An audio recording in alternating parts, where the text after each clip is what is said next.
You said that you don't believe Israel is being held to account. Yeah. The Biden administration halted weapons shipments to the Middle Oh my East. God. What do you Oh make of my that? God. Oh my God. Oh my God. This is, whoa, after $26 billion? Bassem Youssef is hilarious. And in this interview he has with Don Lemon, he snaps back at some crazy questions that for some reason Don Lemon's asking. Not sure why. Maybe he's trying to trigger him or whatnot, but the questions are kind of crazy. You really believe that the U.S. is supporting apartheid? Are you saying what Israel is doing is akin to an apartheid regime? Have you done any research about Israel at all? Don knew exactly what he was asking, especially when he knows the stance of Bassem Youssef on this whole situation. He did that to trigger him. But being sarcastically funny as he is, Bassem handled it like a champ. Here's what's really interesting for me. Biden has bent over backwards. He has lost the Arab vote. He has lost a lot of the liberals on the left side. He has lost a lot of people because his support for Israel. And yet that is not enough. Basically, he is not like enough. There's nothing enough for Israel, and it's funny that, we are heading to elections right now, right? And a lot of people tell me Biden or Trump, and I tell them, it's a tough choice. I mean, both candidates are competing. Who can be Israel's favorite bitch?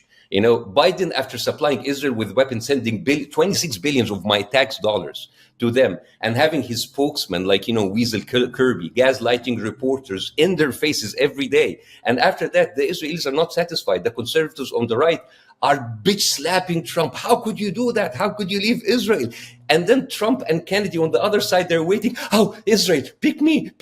I am the one for you. And it is so humiliating as a U.S. citizen. I'm a new citizen, to see that my candidates are competing not for the betterment of our lives as Americans. Go ahead, sorry. I came to this country as a new citizen. I mean, this is new to me. This is all new to me. And I became a citizen in this country. And so I'm asking you to guide me. And everybody knows where I come from, the third world countries.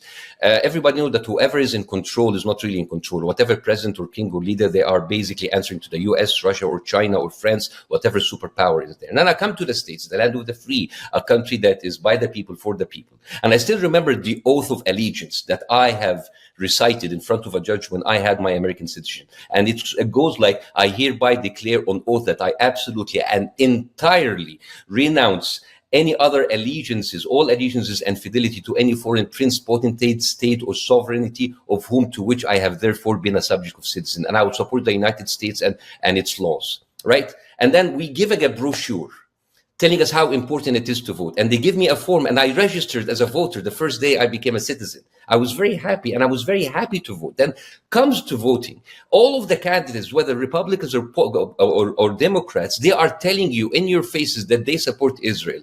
AIPAC is bragging about spending $100 million and bragging about the success rate of its candidates, whether Republicans or Democrats. It's not about issues about jobs. It's not issues about healthcare, about justice. It's about the only issue is Israel. But so couldn't the people say the same thing about you and about those who support Palestine? Where's my funding? Where's my funding? I'm sorry.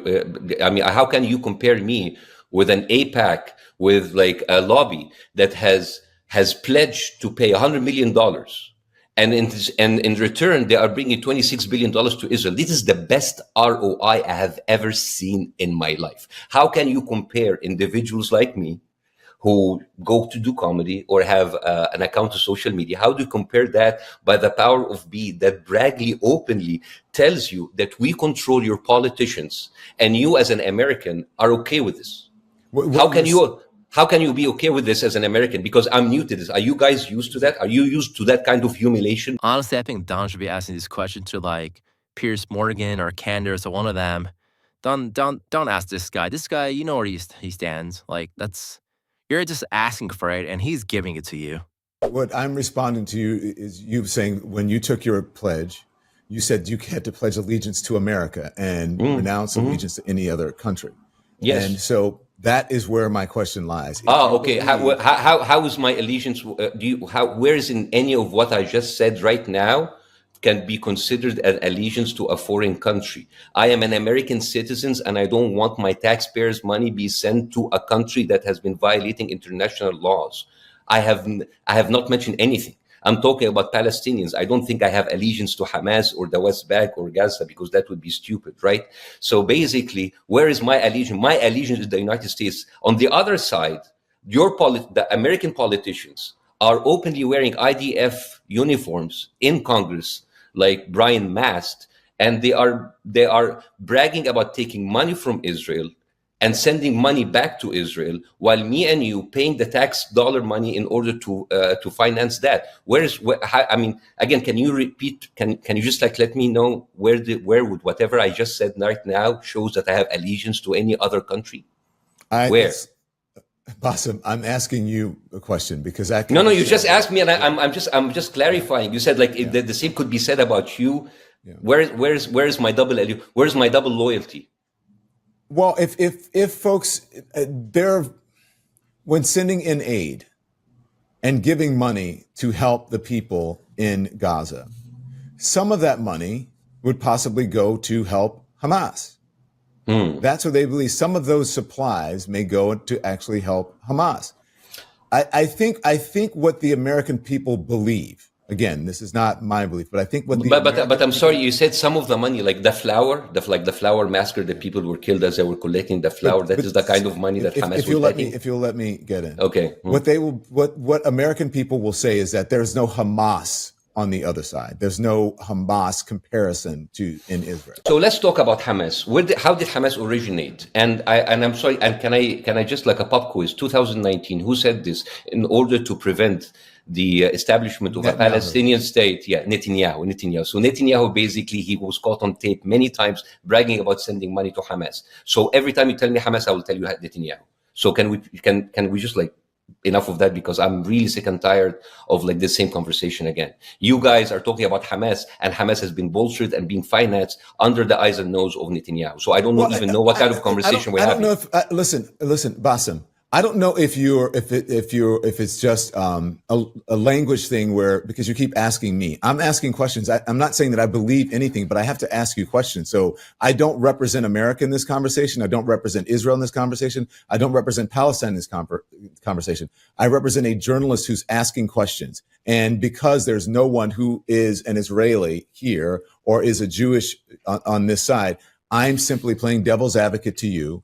Okay. To try to get the answers or questions in from the other side. But isn't that the opposite of what? Isn't that the opposite of what you said a few years ago? I don't know if you're. I don't know if maybe you. Maybe it's a second language. Maybe it's my second language. Okay, it's my second language. I'm sorry. Okay, I'm sorry. So I don't know if you're being rhetorical by asking. I'm new to this, but like I remember you, John, said it like a couple of years ago. You said like you're done being a devil's advocate and doing both sides, and you want to be a journalist. So I'm talking to you as a journalist, and as a journalist, I'm not talking to you as on opposite side of the. I'm basically, we are Americans, me and you. We are both American citizens. Context is everything.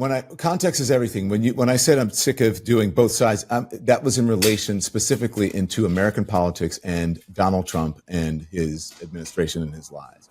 But it goes with everything, by the way. I think it's okay to present questions, different questions from different sides of an argument.